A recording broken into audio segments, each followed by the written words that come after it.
November 1st, 2001. One certain green tech company is selling their new console like hotcakes because they've got this new indie shooter on it called Halo. After selling an obscene amount of copies, Microsoft did what they do best and forked over a metric ton of money to make Bungie their pride and joy. Bungie says, "Thank you very much, sir," and starts planning a sequel. However, what Bungie didn't plan was experiencing one of the worst crunches in gaming history. Bungie didn't want to make a game, but an experience. Exploring huge environments, 10 times the size of Halo 1. You think, my God, you're making a feature film. Just want to try to put a bit of ourselves in the character. This is 160 pages worth of cinematics. So let's meet the team in charge of that experience. Jason Jones, Joseph Staten, and Marty O'Donnell. Breathe in while you're doing stuff. Marty's in charge of the tunes, audio effects, and voice lines. Working with Marty is an effort in patience. That is Joe Staten, head of cinematics. He has a hand in the screenplay, animation, music, special effects, and voiceover. There's nothing hotter than a woman that can infiltrate topside hull schematics. I hate him, actually. And finally, Jason Jones. He's the project lead. That means he handles everything. The point is Chris sucks. So here we are at the beginning of development, and Staten wants to know what the story will be so he can get to work. So he waltzes over to Jones and asks him what the plan is. Jones says, "Let me retreat to my mind palace." And then Jason locked himself in a room for a while and organized his core ideas. And after a few hours, Staten had his answer. Here's the story of Halo 2. The cable, I'm going to cut it.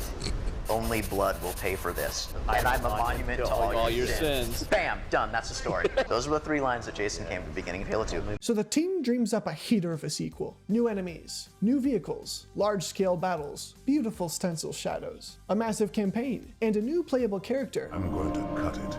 The Dervish. Turns out the Arbiter was called the Dervish for a lot of the game's development, but certain world events made them change it to Arbiter to remove any religious connotations. What would you have your Arbiter do?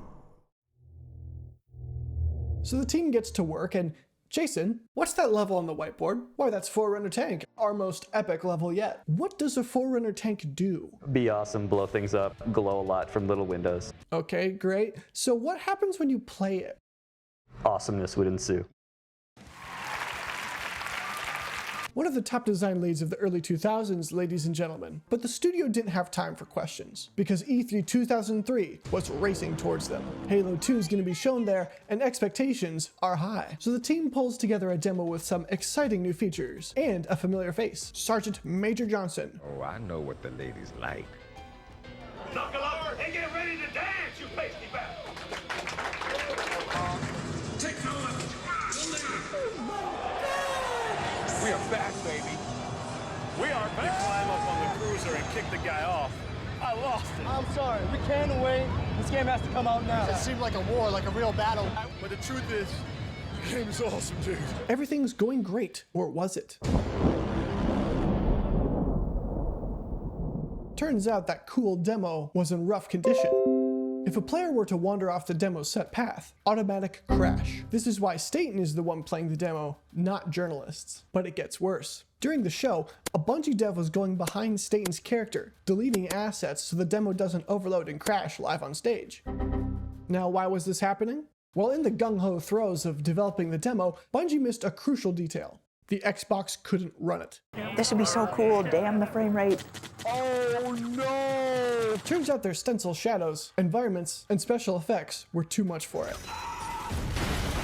So Bungie takes a day off. You appear drunk, and yet you drink root beer. Because they know that everything the team had accomplished up to this point had to be scrapped. As a matter of fact, I don't think we're going to see any sun at all for the next 5 or 6 months, so enjoy it while it lasts. New engine, new environments, everything had to be reset. And they have 18 months. Here comes the knife. So Bungie's leadership starts cutting, and casualties were high. Flood Juggernaut, see ya. Cinematics, trim. Big team battle, try again next game. Forerunner Tank, just be you, man. I think you've got some real potential to be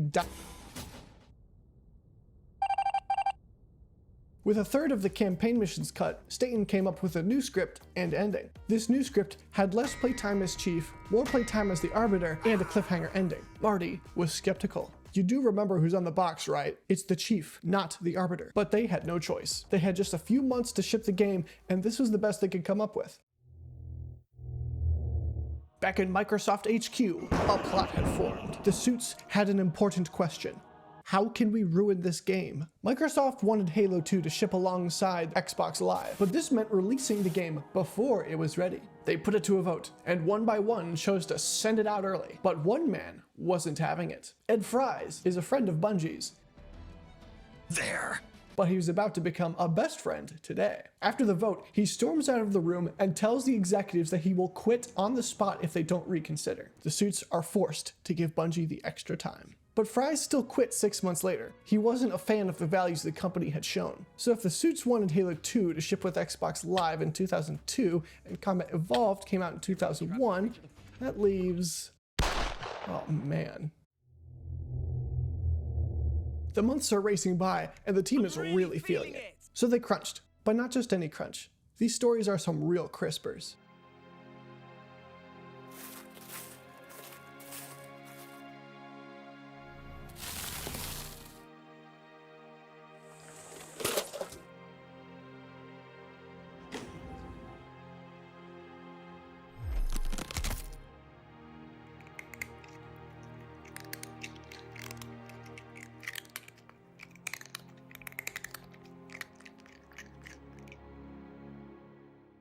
Even though this isn't the game they dreamed it would be, they still put everything they had into it, and their efforts got rewarded.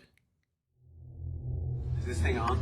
Yeah. I'm gonna get amped! Ooh, amped! So Halo 2 comes out and is moderately successful, but there are a few detractors. Not everyone is thrilled with playing as the Arbiter. No, what's going on? What? The legendary difficulty is tough, and multiplayer is a little bit quirky. But Bungie wasn't focused on that. They were still reeling from the crunch. It's one of the first times a major American game studio has said, no, too much. But it looks like they figured things out for Halo 3, and a lot of the ideas they had for Halo 2 found their way in. It would look different with stencil shadows, all right? We're done recording. Wow, what a colossal jerk.